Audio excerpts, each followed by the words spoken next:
Salut à toi, c'est Rémi, j'espère que tu vas bien. Bienvenue dans cette nouvelle vidéo sur ma chaîne YouTube. On va parler investissement et entrepreneuriat.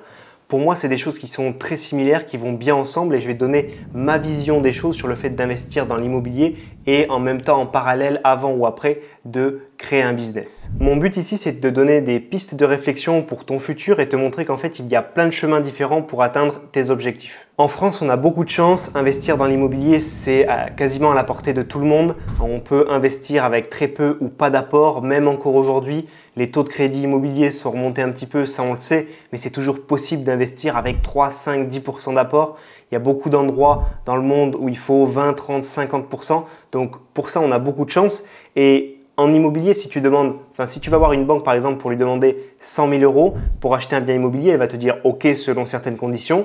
Si tu lui demandes la même chose pour acheter des actions en bourse, là elle va te dire non catégorique. Le fait d'investir dans l'immobilier ou de créer une société, ça va forcément dépendre de ta situation personnelle.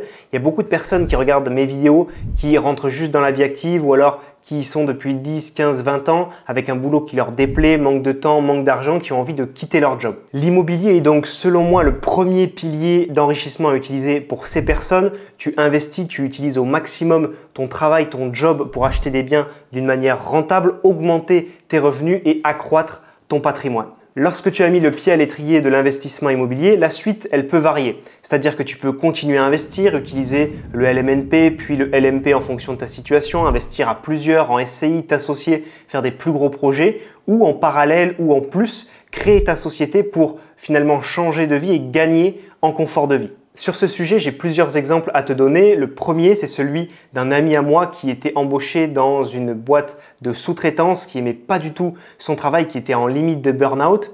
Et ce qu'il a fait, c'est qu'il a tout simplement changé de travail.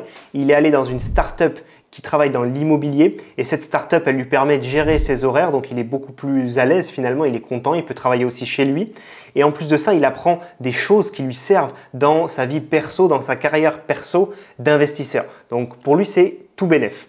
Deuxième exemple, un élève de ma formation qui lui a décidé de changer de job. Il était maçon, donc c'est un métier dur, physique, difficile. Et ce qu'il a fait, c'est qu'il est devenu mandataire immobilier à son compte. Donc il est auto-entrepreneur, il est dans un grand groupe, mais il gère son temps comme il veut et il a gagné énormément en liberté. Troisième exemple, je connais une personne qui a tout simplement monté une agence immobilière. Quatrième exemple, ma gestionnaire donc, qui gère mes appartements en location courte durée, elle était elle aussi dans une boîte de sous-traitance comme mon exemple 1 tout à l'heure. Et elle, ce qu'elle a fait, c'est qu'elle a monté sa boîte de conciergerie. Elle bosse à son compte avec sa boîte, elle continue à faire des investissements et elle a complètement changé de vie grâce à l'immobilier et l'entrepreneuriat. Et en immobilier, les idées ne manquent pas. Tu peux être décorateur d'intérieur, tu peux monter une société d'ameublement pour les investisseurs immo, tu peux être chasseur immobilier, tu peux même te réorienter complètement, devenir conseiller en gestion de patrimoine, conseiller en investissement financier. Bref, tu as plein de possibilités. Et là, on parle d'immobilier, mais tu peux très bien créer ta boîte, créer un business dans tout autre domaine, un domaine que tu apprécies, un domaine où tu identifies une demande, que tu sais que tu pourrais proposer une offre un petit peu différente de ce qui se fait. Donc, tout ça, c'est complètement ouvert et pour moi, l'immobilier et le business, c'est vraiment deux choses qui vont très bien ensemble. Ça va vraiment de pair parce qu'en immobilier, quand tu achètes un appartement, que tu le rénoves, finalement, c'est un projet. Tu entreprends un projet qui est plus compliqué que la plupart des gens, peut-être que plus compliqué que 90% des gens. Quand tu vas faire 1, 2, 3 biens, tu vas avoir acheté plus d'appartements, plus de biens immobiliers en général que 99% de la population.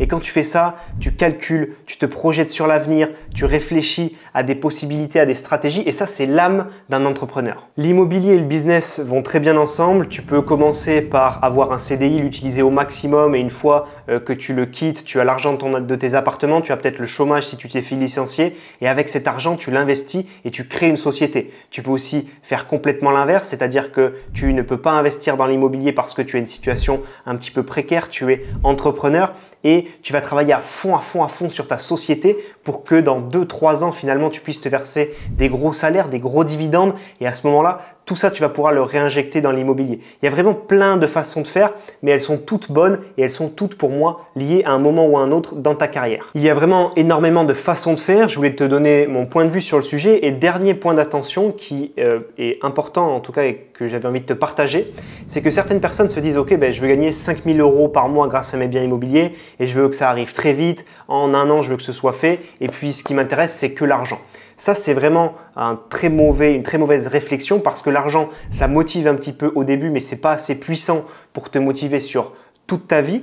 Et ce qu'il faut bien comprendre, c'est que avoir des projets qui te permettent d'avoir une vie au quotidien qui est intéressante, certes, tu vas avoir des projets qui sont très long terme, mais si ton quotidien pour atteindre ces objectifs-là, il te plaît et il est beaucoup mieux, il change de ton quotidien actuel de salarié peut-être, c'est ça qu'il faut viser. Quoi qu'il arrive, le chemin sera long pour atteindre tes objectifs en immobilier, tes objectifs de vie, tes objectifs dans le business, mais il faut apprécier chaque étape. Moi aujourd'hui par exemple, je n'ai pas atteint tous mes objectifs, loin de là, mais petit à petit j'ai mis des choses en place, j'ai investi dans l'immobilier, j'ai créé ma société et petit à petit on coche des cases et le quotidien s'améliore et beaucoup plus pour moi épanouissant que ma vie de salarié avant. En tout cas, c'est mon point de vue. J'espère que cette vidéo t'a plu. Je voulais te donner mon avis sur le sujet. Si tu n'as pas le même avis, ce n'est pas grave du tout. Le but, c'est que tu me le dises. On sera là pour débattre dans les commentaires et je viendrai te répondre avec plaisir. Si tu as apprécié cette vidéo, pense à la liker. Pense également à t'abonner à ma chaîne. Et si tu veux te lancer dans l'immobilier 100% gratuitement, j'ai créé 1 heure de formation offerte. Tu la retrouves sur le petit carré qui va s'afficher juste en dessous et dans le lien dans la description. C'était Rémi, on se voit très vite. Ciao, ciao.